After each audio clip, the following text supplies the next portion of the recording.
Well, hi everyone. We'll just wait for everyone to come in, give you a few minutes before we get started.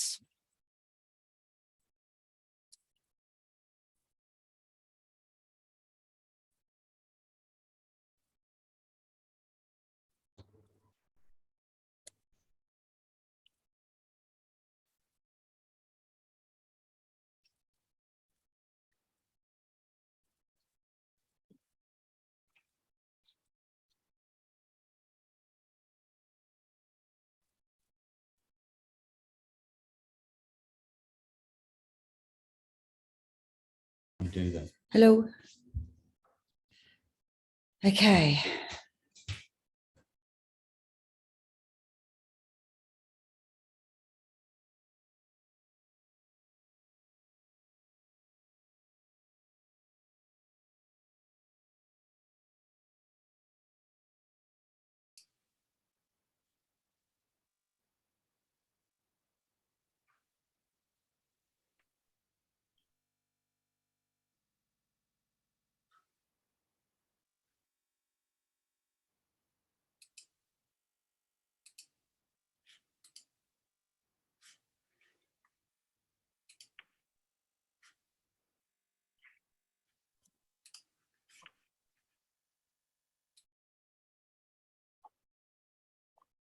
All right, we might get started. So hi everyone. Can you all see my screen okay? If you can't, send something in the chat. I'll just try to move this up as well. Is that in the way, Georgia? My Zoom stuff. Perfect. Cool. So welcome everyone. I think I've probably been in touch with most of you by now, but if not, my name's Rebecca and I'm the Industry Programs Coordinator at TIC-SA. So before we get started, I would just like to firstly acknowledge that today I'm zooming in from the lands of the Kaurna people, and that we pay our respect to their spiritual relationship with their country. And also like to acknowledge that the Kaurna people as the custodians of the Adelaide Plains, which is recognising that their cultural and heritage beliefs are still as important to the Kaurna people living today. And of course, paying my respects to anyone zooming in today of Aboriginal or Torres Strait Islander background as well. Today, we're talking to the art of storytelling and going through a bit of the online portal. So yeah, it's going to be a great session. I'm sure all of you have done a lot of work on your submissions, hopefully by now. So this will be a great way to elevate the work that you've already done. Bit of housekeeping before we get stuck into things. Today we'll be presenting for about 50 minutes with plenty of time for questions as well. Please just keep yourself on mute throughout the session. And if you do have any questions, we'll address them in due course. So just pop your questions in the chat functionality and we'll address them once we're up to the question slides. So today, I'm just going to also introduce to you Angela Breeding from the Department of Environment and Water. So just a bit of background on Angela, who's helping me out today. She's got really extensive experience and background in interpretation and communications with her 15 years at the Department of Environment and Water. It's involved projects such as really looking at signage and brochures and elevating those to become a bit more interesting, which is such an important part of our industry. She's got a real love for the environment, which has really shaped the contribution that she's made to all the work that she's done over the years to particularly the nature-based tourism industry, creating authentic, engaging visitor experiences in national parks and assisting others to do the same. So she's going to bring so much knowledge to this space in terms of storytelling. So we welcome Angela today as well. As you know, I am the Industry Programs Coordinator here to help you with the SA Tourism Awards program. You've got my contact details by now, I'm sure. If not, they're just there in the corner. So just a quick agenda for today. So I'm going to very briefly talk to the importance of storytelling before moving on to a few top tips that have been identified from past judges. And then we'll chat to Angela for a bit about getting a real deep dive into the storytelling components. And then I'll be looking into the portal, giving you a bit of a demonstration of some of the functionalities, and then particularly looking at the image upload feature, which has been introduced this year. And then just a recap on all the nominee support that we've made available for the program. So words are how we think, stories are how we link. So it's really important that your stories are connecting with the judges this year. So professional storytellers use, words obviously and stories to link with their audience or their readers. In your case, as you write your submission, it's really important that you use the idea of storytelling to help a judge remember your submission amongst all the other submissions. Remember that you've got a team of 3 judges looking at your submission, and they're probably reading about 20 submissions each. So it's really important that you make your submission stand out. Connect the judge to the place, to the person or the event that you're mentioning in your submission. It's really important that storytelling attaches importance to the experience or the offering or the event. And you also have that opportunity to entertain. Again, reading 20 submissions is no easy feat. 10,000 words each. It's a massive job and all volunteer based. So it's incredible that they give us that time each year. But again, anecdotes, examples, humor is a really great way to connect with the judges that read your submission and create a bit of wonder as well. So I know it looks very simple, but touching on storytelling before Angela gets into some of the nitty gritty, think about how storytellers like authors, journalists, content creators, they always come back to these key ingredients. So it's the who, the what, the when, the where, the why, and the how. So never assume reader knowledge, and always, if you're ever struggling about where to start with some of the questions in the submission process, make sure you go back to these 7 questions and make sure that you're being as clear as possible and addressing those 7 key elements. So in terms of some top tips from judges who have had extensive experience looking at submissions, some of the top tips in terms of the storytelling is make sure that you set the scene. Again, never assume reader knowledge. So use particularly question 1, the introduction, to set the scene for your submission and ensure that you answer the eligibility requirement for the category that you've entered. You really need to make sure that you are in the category that you are supposed to be. So you really have to hone in on that point. Also, win the judges in this question. So make sure that you set a pace for your personality and your passion. If the introduction is so important, it's the first thing that they read. So you really need that hook. If you're writing in first person from the get-go, make sure you actually identify who I or we are. So make sure that from the very first point that you use I or we, that you're identifying it's yourself as the owner, or it's your team that you work with, or if you're a mum and dad business, that it's you and your partner working together. So always identify that early on. Do not assume local knowledge. So just aim to particularly win, at the state level, which I'm sure you're all doing. But obviously, if you do win at state level, you're going to nationals. So never assume, particularly if you do make it to the nationals, that a judge at national level is reading it. Probably doesn't know anything about your product, and particularly doesn't know anything about where you're based. So make sure that you make it very clear. Again, don't assume that local knowledge. Write to someone who completely doesn't know anything about you. And just to ensure that if you do make it to the nationals, that they're very clear where you are, what you do, and so they can get a sense of where you are based as well. Write your answers with passion and flair. It's really important. Again, reading 20 submissions, having a bit of passion and flair can go a very long way. Obviously, you're in the industry and you're in your business because you love it and because you do have that passion and flair. So make sure that that is translated onto paper. Also, we want to make sure that your text is interesting to read. So again, it sounds pretty simple, but make sure that you're mixing up long and short sentences. using punctuation for effect.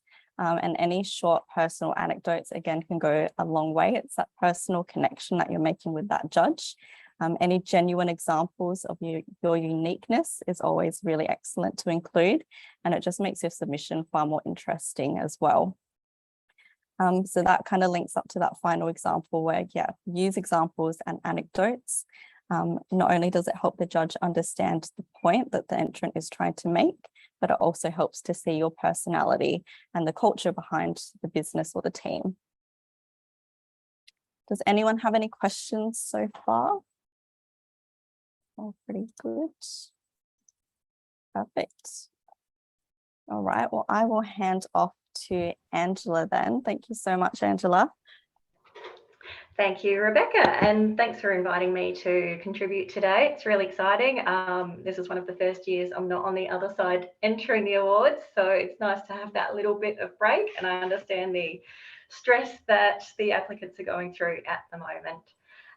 So as Rebecca said, I've had a love of storytelling throughout my whole life. I love immersing myself in another world or another life. I love reading and writing as well. When I was a kid and people would ask me what I wanted to be when I grew up, I would say a novelist, not an author or a writer, but a novelist. I haven't quite got there yet, but I have been able to work on some really amazing storytelling projects in my work. So I studied environmental science at uni, but I was always drawn to the interp and communication side of things. And that then led me to study education afterwards. So those two things combined really demonstrate that I've got a passion for connecting people with nature through storytelling. So as Rebecca said, I've worked for DW for 15 years now. So I worked in the interp and comms side for about 8 years, mainly focusing on brochures and signage and trying to take some pretty bland, boring content a lot of the time and turning it into something a bit more interesting and engaging. And I've also had about 8 years in environmental education, working with students and teachers and instilling a love for the environment in young people through some really immersive experiences and storytelling as well. So now I've been in the nature-based tourism area for about 6 years, and that's creating authentic, engaging visitor experiences in national parks and helping others to do the same thing. So as I said, I have been a Tourism Award entrant before, particularly for the Kangaroo Island Wilderness Trail. So really excited to share what I've learned over the years. But I also want to acknowledge that if you're in the tourism business, then you probably love storytelling just as much as I do. That's really what it's all about, sharing experiences and stories with people. So I think you're already off to a great start and probably have a lot of great background already. So if we can go to the next slide, Rebecca. Thank you. So why do you need to include storytelling in your award application? It's really a way to create an inspiring, compelling and interesting entry. You're going to stand out and it'll set you apart from the rest of the applications. You know, the judges have a lot to read, so you want to set yourself apart somehow. So we all inherently love stories. You all know that. And stories are a means of transferring experiences to others. And so we all, including the judges, want to be part of something great and valuable. So you're helping the judges to enter your story and you're going to help it stick in their minds. So the judges want to see proof in action. Don't just tell them what they did, but show them through case studies and evidence, and you can write that in a way that you're telling a story. So you really want to paint a picture in the judge's mind. So to do that, we use a little technique we call hook, line and sinker. So all great stories, be it a novel, a blockbuster movie, a yarn around the campfire, they all have a great hook, a major challenge, some brilliant characters and a transformative solution. So when we talk about the hook, this is your compelling opening statement. It should capture all your pertinent information up front, including what the challenge was, the solution, and your key results. But you need to do that really snappy in a sentence or two. I like to, it's a bit corny, but think about a voiceover in a movie trailer. You know, bombs are going off, lights are flashing, people are falling in love. What's that voiceover that's really setting the scene for what this movie or this story is going to be all about? Then with the challenge, you need to be describing your or your guests' pain points and the obstacles that you had to overcome. And then the characters, not necessarily individual people so much, but these can fall into a few different categories. So we have the distressed. This could be your business. This could be your guests that are threatened by a challenge. You've got your villain. And this could be something like tight budgets. It could be facing COVID. It could be a natural disaster that's affected your business. So, who's the baddie that you have to overcome here? Then we have the hero, which of course is you. So it's you and your skills and your resources and your know-how. So you're the one that's going to defeat that villain with all those things that you have. And then of course, there's always the trusty sidekick. So these are the tools, the technology or the support that's helping you, the hero, defeat that villain. And then finally, to cap it all off, we have the resolution. So everyone likes a before and after comparison. So you want to share about how your solution helped you overpower the villain and transformed your business, allowing you to emerge stronger than ever. We can go to the next slide, Rebecca. So when you're writing your stories in your application, imagine that you're telling a friend. You don't want it to be super formal, and just imagine, that excitement and that passion that you would be telling this friend a story about, and sort of use those words. Be precise. Stories don't have to be long to be engaging. If you Google 2-sentence horror stories, there's some fantastic little examples about how you can really tell a great story in very few words. As always, it's fine to blurt out everything on the page when you start and then just go back and edit and cut and edit and cut. Use superlatives to tell us about how your business is different. So superlatives are things like biggest, oldest, newest, all those things that set you apart. Most comfortable, most luxurious, most exciting, first, only, simplest even can be a winning, something that will set you apart from others. But you must be able to back up those claims. So don't say you're the best if you don't have something like a tourism award that demonstrates that you are the best. So just be able to back up any claims you make like that. But so going on from that, always tell the truth and be authentic. Don't shy away from failures if you can demonstrate the lessons that you've learned from them. You need to be able to quantify results, and this is something that you should know throughout your award submission. You need to be demonstrating what the results were from any actions that you did. So it's one thing to tell a great story, but you need to provide that evidence of outcomes. So that can be in the way of reviews, quotes, your images, increase in bookings or revenue, so those actual numbers, social media posts or media coverage that you've had. And then a really important part is the so what. Why is that particular story that you're telling important or relevant? So anything you include in your award submission must align with the criteria and answer the question. So your story needs to tell us why it's important for your business. So if you're telling a story about your new recycling program, why is that important to you? Don't just, assume that people go, oh, recycling, sustainability, that's a good thing, obviously. Surely there's something a bit more deeper down that makes that particular action that you've taken really personal and really important to your business. So how does it align with the values of your target markets? Or how does it align with your business values or your brand or your vision or your business goals? And finally, seek feedback on your award submission, of course. Share it with your team, a friend, someone in your professional network. Do not share it with your mum, because if she's anything like mine, she'll say that it's absolutely brilliant. And if you don't win, the judges are stupid. So next slide. Thanks, Rebecca. So where to include stories in your application? Honestly, you can put it throughout your application. There's some really good opportunities to provide a little bit of a deeper dive in some of these sections. So in the introduction section, when it asks about nature and history of your business, maybe talk about what the challenge was that brought about your business. In continuous improvements, you could use a case study there, and your involvement in the tourism industry is a really good spot as well to tell about your challenges and how you've overcome them in the tourism industry. With business developments, obviously with the improvements you've instigated, you can talk about case studies in there. And in professional development, maybe there's a challenge that led you to realizing that there was a gap in your or your staff's knowledge and skills, and tell us about how you rectified that. In marketing, there's marketing strategies, of course, or research into target markets. So what led you to review your target markets? What did you discover and what did you implement as a result? What's the story there? In customer service, you can have some fantastic examples of quality visitor experiences. I think this is a really good spot to include some case studies.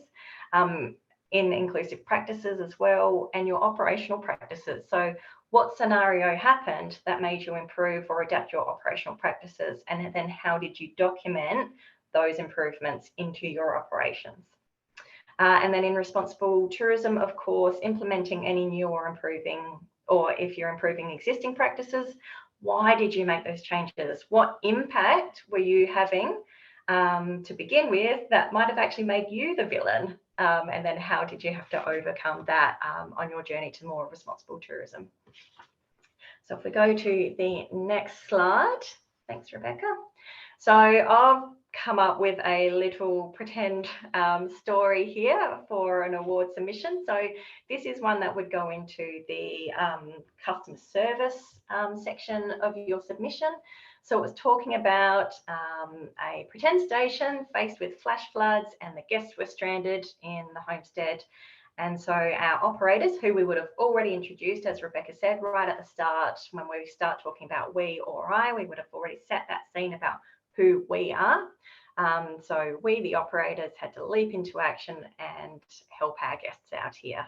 So in green, we've got our hook. So again, as I said, imagine that as the voiceover to the movie. You can see that in your head already. Floods are coming down the creek. It's pouring rain. The guests are going, oh no, what are we going to do? We're meant to be back at work on Monday. And then you go into your challenge. So what exactly was the challenge you were faced with? There was flooding and it cut off the guests and access to supplies. Then we have our characters that are sprinkled throughout. So the families are our distressed people in this. The villain is the weather, of course, a bit of a natural disaster going on. The hero is us, of course, and, you know, our skills and our knowledge, and our trusty sidekick, our, you know, tools and support and that sort of thing. You know, we offered our landline phone, we provided them with supplies, we've got a rain gauge that the kids can come and help us check how much rain we received. So there's all those characters throughout there. And then we've got our transformative resolution, so the bits underlined in yellow. So our solution, how we overpowered the villain and helped transform our business and allowing us to emerge stronger than ever. And particularly that last sentence that I've included, you really need to hammer home, like, this is all a fun little story, but how did that improve your business going forward? So in here, we've used an example that following this situation, we updated our terms and conditions to cover situations like this, and that we now have gumboots supplied at the homestead for these sorts of situations. Also, I've thrown in little bits that, you know, include your key selling points. So I've managed to slide in there that we're a 4.5-star historic homestead. Very cool, point of difference. And then that so what that I was talking about. So in that third paragraph there, where I say we're calling on our values of innovation and fun, earlier in our award submission, I would have talked about how their values that we've outlined in our business strategy. And then the blue bit near the bottom as well, we're quantifying results. So our visitors booked another visit for the following year. So there's a very, very clear outcome from what we did in this story to what it resulted in for our business. So the benefits for our business. And then a little example over on the right-hand side there is an Instagram post from our guests about how wonderful it was. And their caption says that they will be returning and that it's a wonderful spot and that the hosts were, you know, terrific people. So that's a bit of a longish example. I have put together a document as well that Rebecca will share with you that has a couple of other examples in it as well that are a bit shorter, but does manage to include all of those things: the hook, the challenge, the characters, the resolution, the so what, and the quantifying results. So Rebecca will share that when she sends out this example. Now that is a very quick whirlwind, but I just wanted to touch on those main points and just really get those juices flowing and get you thinking about how you can integrate storytelling a bit more into your award submission. So are there any questions that have come through, Rebecca?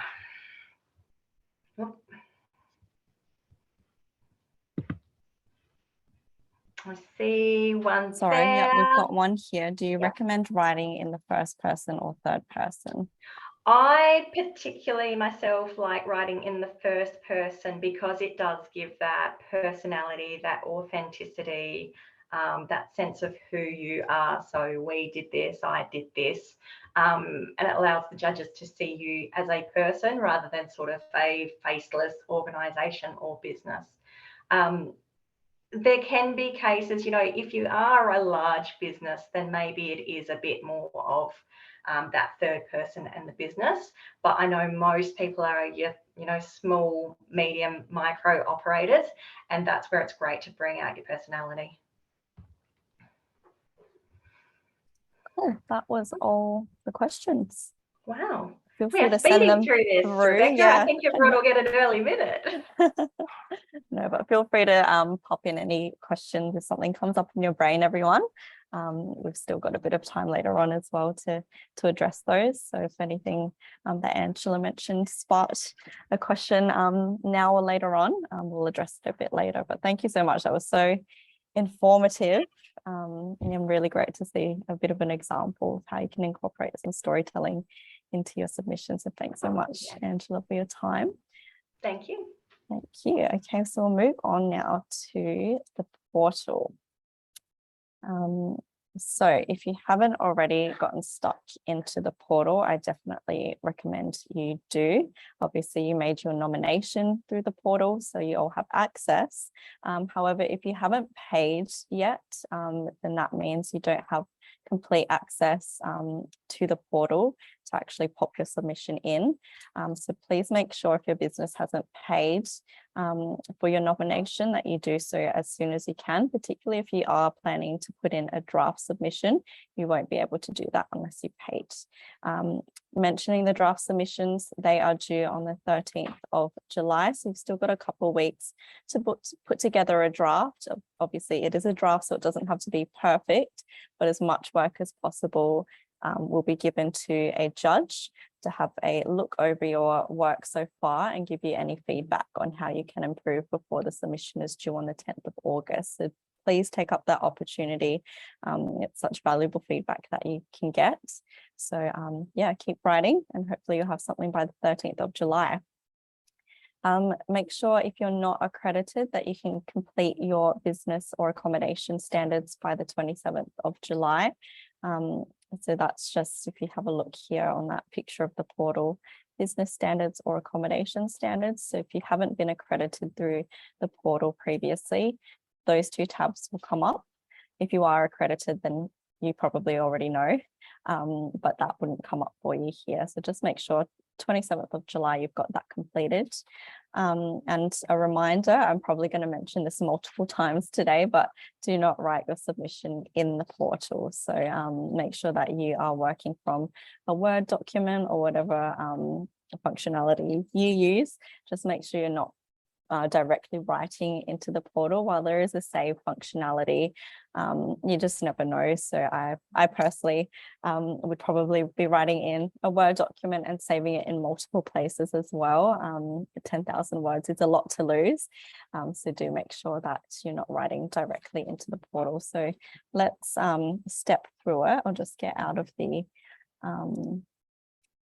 slideshow and we'll have a bit of a play around. So obviously for you, so when you log in, you see this. So to view your submission, you go into view more detail and that will open up in a new tab. Again, If you have paid, you should have full access to this. I have a lot of examples of different test submissions. You probably have one, or I think maximum of 3. We've got a few companies who have entered a few different categories, so yours probably won't look as complex as mine. So I'm just going to go down to this 3 to 3.5 star accommodation. So you view your entry here. Okay, so you can see this company isn't accredited. So I will be going through the business standards and the accommodation standards for the 27th of July to make sure that's all complete. So you can see that you'll just have to go through this process. And this process is really pretty much the accreditation process.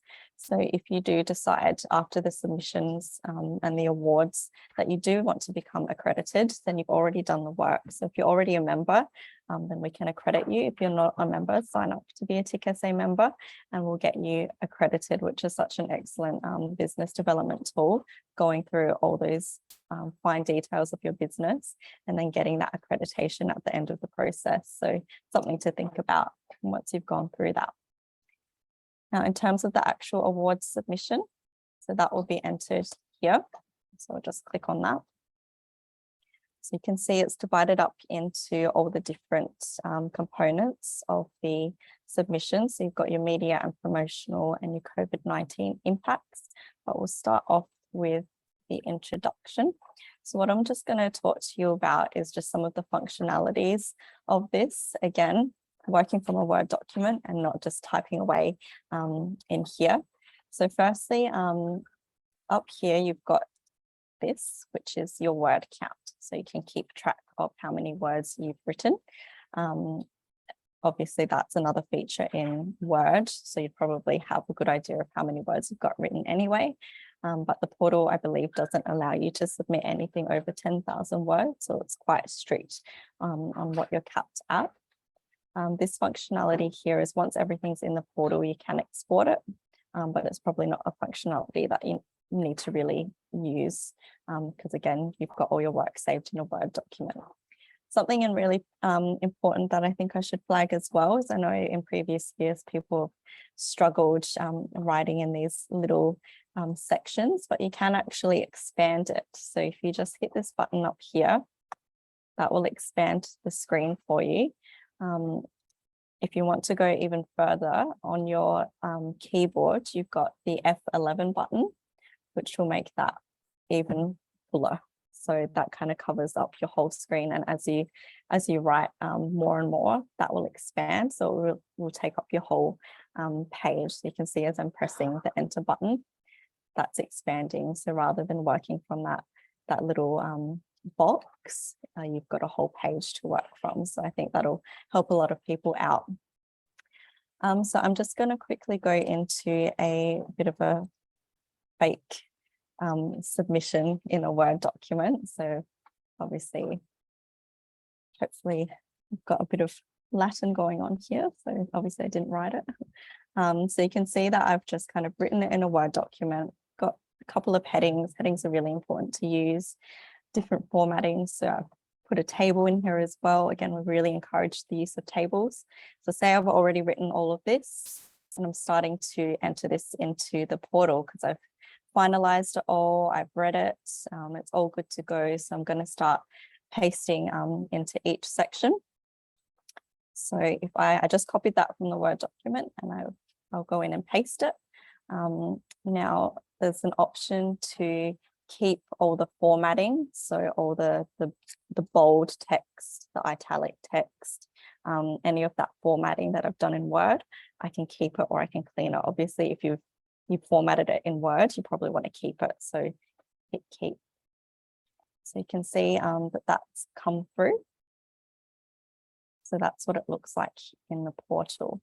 Now, if you haven't done any of the formatting in your Word document, and it's a pretty simple process if you want to do it in the portal. So it's pretty much like Word. So if I wanted to bold these, then I can just hit bold. If I wanted to do a bit of underlining, then you've got that there.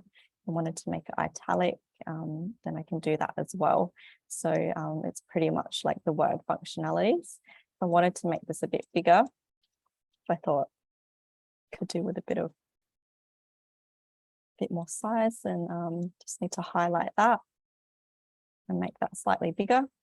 And if you wanted to use pops of color, then you can also play around with that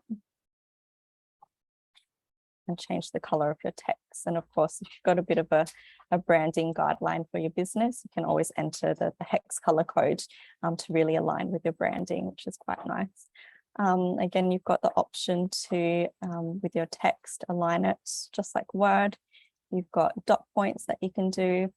And again, that will all be translated from your Word document if you've done that already, but it is an option. If you're looking at it in the portal and go, I could break it up a bit here, perhaps I'll make that section into dot points, then you can certainly do that as well. Okay, I've just got a question. Yep. Yeah, so I've just got a question. So just to confirm, we are essentially doing our drafts in a Word or other program document and then uploading the content to the portal. So just to confirm, yes, you are doing your whole submission in a Word document. We just like to encourage that because it's just the safest thing to do. It is a very extensive portal, but it's online. So there are hiccups that can occur along the way. Of course, there are hiccups that can occur with Word, but I think we're all very familiar with working within a Word document. And again, it's something that you can save in multiple places. So every time you do work on it, make sure it's saved on your computer, pop it on a hard drive. I am quite a big fan of Google Drive as well, so that's always something to consider too. So yes, just confirming that, yeah, do all your work in a Word document and then pop anything at the end of the process into the portal. Cool, so we've got pretty much all of these functionalities you're probably familiar with. Again, if you've decided, oh, I would like to put a table in here, again, you can do that. And we'll just address the questions at the end of the session. And then we've got clear formatting. So if you decide, oh, I just want to change all of that and start again, then you can actually go, no, don't like that. I'll clear it and start from scratch. So there's quite a bit of functionality. You can always undo that. So pretty simple, but always good to get someone to run through it for you. Now, in terms of the image upload feature, so if you have entered in previous years, you will remember that to enter the images, they were actually entered within all the text here. So say if I just mentioned a really great tour group that came on board and took them around the Barossa, for instance, and I have a picture of them that I really want to include. I feel like it just really elevates what I'm talking to in this particular section. And I want to upload a photo. So in previous years, the photo would have sat here, which I know some people had a bit of trouble with. I know from my experience entering the awards last year, it was a bit of a struggle to get some photos, the right size, making sure that would be, optimal for the judge to have a look at. So based on that feedback, the Australian Tourism Industry Council, who run the nationwide program, have implemented some changes to the portal, including the image upload feature. So you can see, if we keep scrolling down, so what you can see here is for each question set, so you're all familiar with, say, the introduction, it's worth 15 points, but it's been split up into A, B, and C. So when you answer those questions, you speak to that in each box. At the end of each box, you've got, I think it's, yeah, each box, you've got an image upload section. So you can select files from here. This is where you upload your photos. So I'm just going to quickly go into my documents. We can go to here where I've saved all my submission photos, and in the introduction I want to include a map. So I open that map up, so that's going to upload, and you can see here that it's just uploaded to all my images here. Again, you have 25 images for the whole submission, and it's really up to your discretion where you use those images. Obviously use them wisely and make sure that they're really elevating whatever you're talking to. Make sure that that image is relevant and you feel that it just makes that part of the submission a lot stronger if that image is included. So that's how you kind of think where to put them. So I've uploaded that image here. So if I wanted to reference it in here, which is very important, say I've mentioned that tour group, okay, switching from Latin to English here. So say it's a bit of an example like what Angela taught to previously. So we can say our guests at the end of the trip we're very happy. Okay, so we can go a couple options here. You can go our guests. If I wanted to put the photo in here, all I need to do is go to the top here and click insert image. Now see how the map comes up because I've uploaded it in that section below. Now hyperlink the text. I want to go our guests because I want to reference them. So save. So see how it's popped up in the box here, our guests. You can see that it's blue, it's clickable. Now I just want to copy that because it's in a bit of a weird space at the moment. And I want to put it here. I've just pasted that. So you can see our guests at the end of the trip, we're very happy. You can see that it's that blue underlined text. If I click on it, I open the link and the photo pops up for you. Okay, so that's when a judge has a look at that. When they're reading your submission, they'll notice that blue text. They'll know, that'll prompt them that that's an image that you've uploaded, and that will pop up for them and they can view that image. Another option, so you can also, if you want to make it more explicit and you mentioned something, you could go click here to view the image of whatever. So you could either highlight the whole, so sorry, you'd need to do it from the image upload again. So playground, click here for an image of our new playground. Okay, so see, you can, it's there again. So that's another option that you can incorporate the images. So it can either be kind of within your text, still part of the story, or you can kind of explicitly say, here is the image. These words will count towards your word count. So just be aware of that. So obviously, if you are struggling to keep within the 10,000 words, your best bet would be to use this option. But if you're struggling to hit the 10,000 word mark, then it's probably a good option to fluff it out a bit and use this kind of direction here.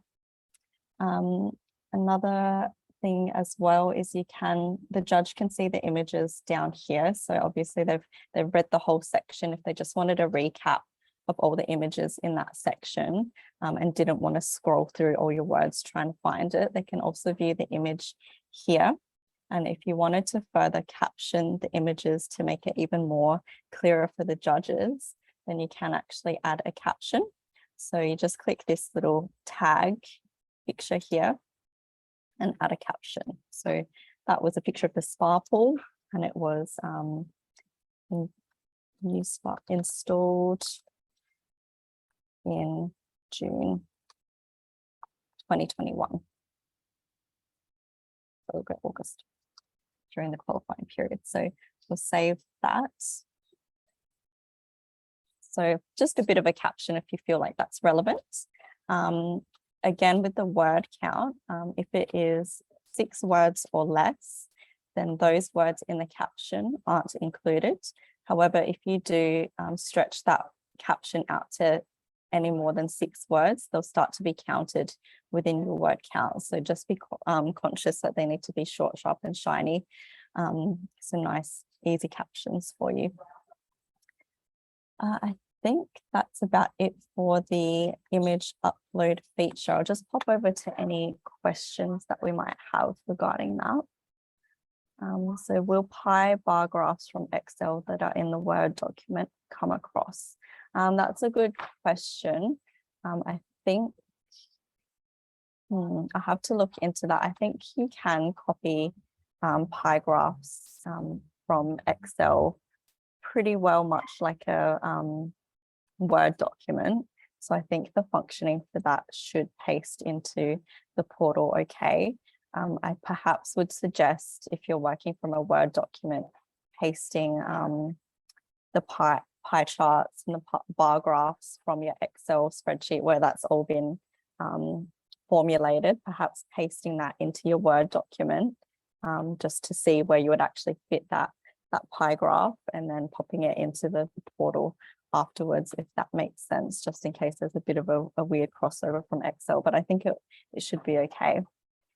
The image size and the dimensions, I believe there's no real structure to the image size and dimensions. If you have a look at the media and promotional, which is that highest standard of photos for promotional purposes, you're looking at no bigger than 10 megabytes each pic in JPEG format, and preferably these dimensions here.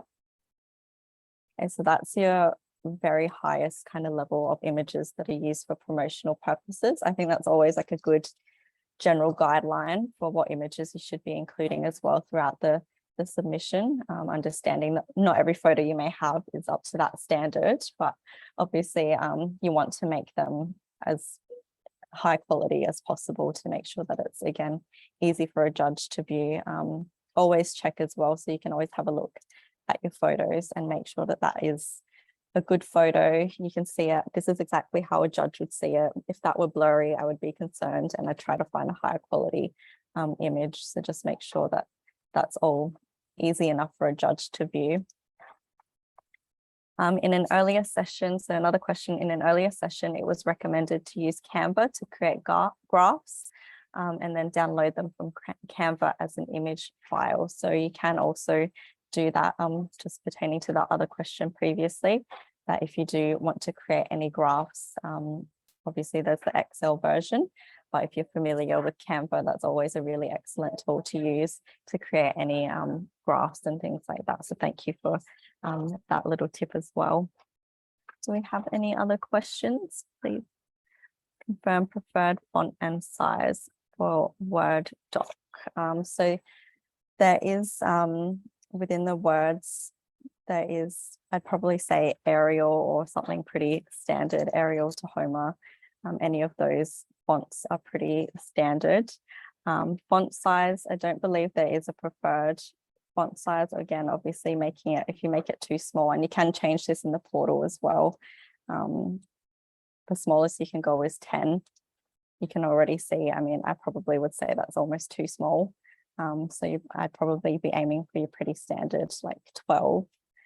And even 14, I think, is quite good in the portal. Again, if you pull it across from Word, if I just have a quick play. So this is in 10.5. So if I wanted to make that into 14 as per the portal, you can see it's huge. It looks huge to me in Word anyway. You go into the portal and paste it. Let's see how the portal changes that to something. It looks like the 14 in Word, which is quite huge in Word to me. But if you see in the portal, change it to 14, it makes it smaller.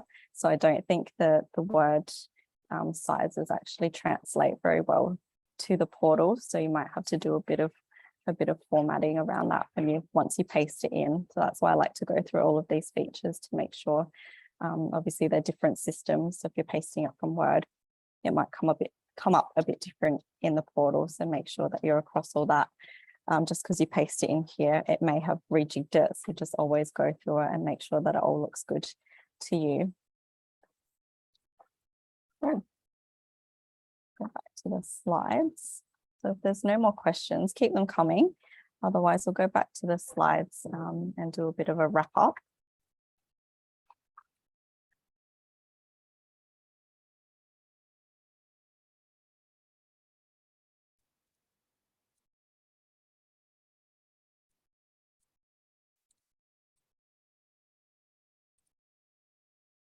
Oh, that's all good.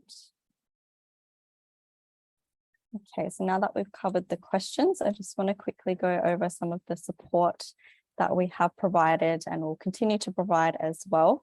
So most of you will be aware this is the final workshop that we'll be presenting for your nominee support. If you missed the others, we do have workshop number 1, understanding your consumer rating, which talks to the consumer rating component side of the process, which is derived from your Review Pro account. That is another thing to action. If you don't have a Review Pro account, make sure you do that through the portal and activate that.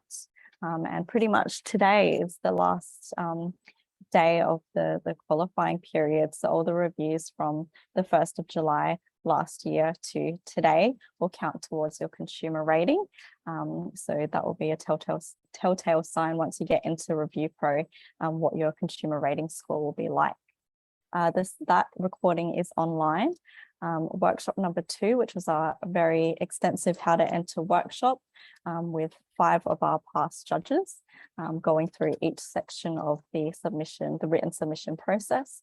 That is also online. And then this recording will also be online too, with some resources from Angela as well. Now we've also got Ask the Expert sessions. Please book in for one if you haven't already. It is such a great opportunity to book in for half an hour with one of our judges and just go through any of your work. So it is a prerequisite that when you do come to these appointments, that you have at least sent some questions and a bit of work that you've done on your submission. It doesn't have to be perfect. It is a bit of a draft, but we just like to see what work you've done so the judges can help you in the best way possible for that meeting. There are appointments available for both dates, with in-person appointments available at North Adelaide, or you can organise a Zoom or phone appointments are all available as well.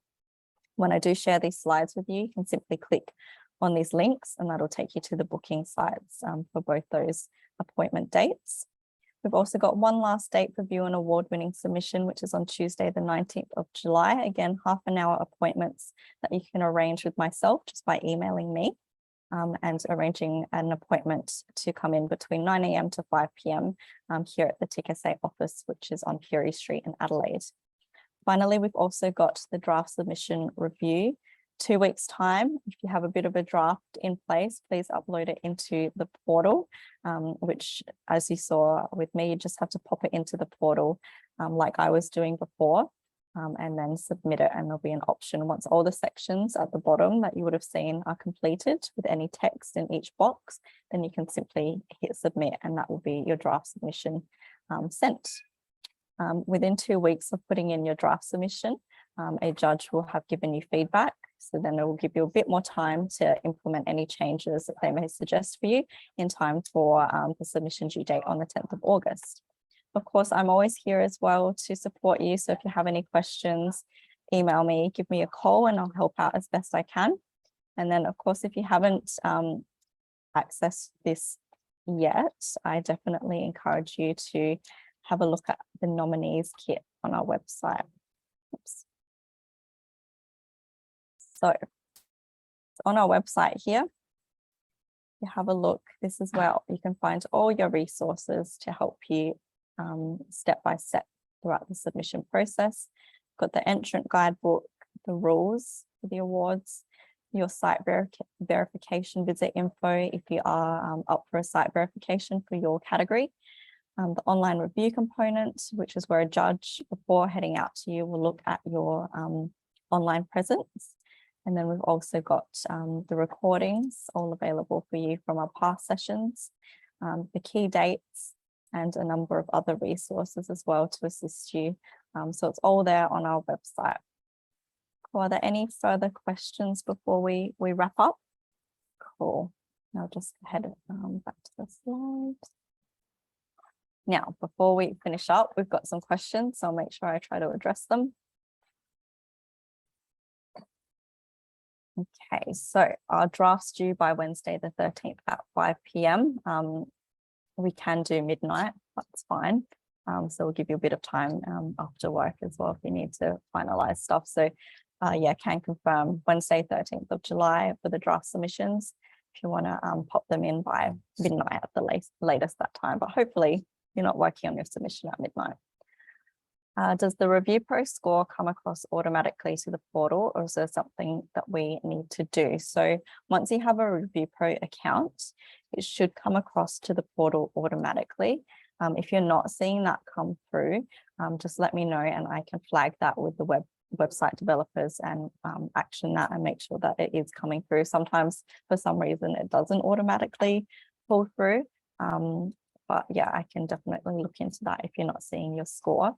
Obviously, you can always log into your Review Pro account and have a look at your score through there as well. My Review Pro thing isn't linked. Can that be fixed? So I guess I will look into that one for you. If you want to flick me an email, if you're having any issues with that one, please let me know.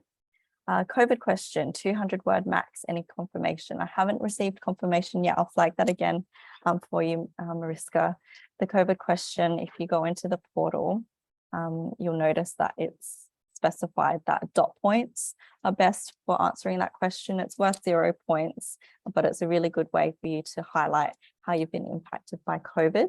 It does mention there's a 200 word max, but as Mariska's asked, doesn't actually specify if it's 200 words for each dot point or for the whole section. So I think I will flag that again and make sure. Again, it's worth 0 points, so it's probably not too much to worry about. But I think as long as you're keeping it to dot points that really just get straight to the point, I think that's the best advice I can give at the moment, but I'll definitely check that one up for you again.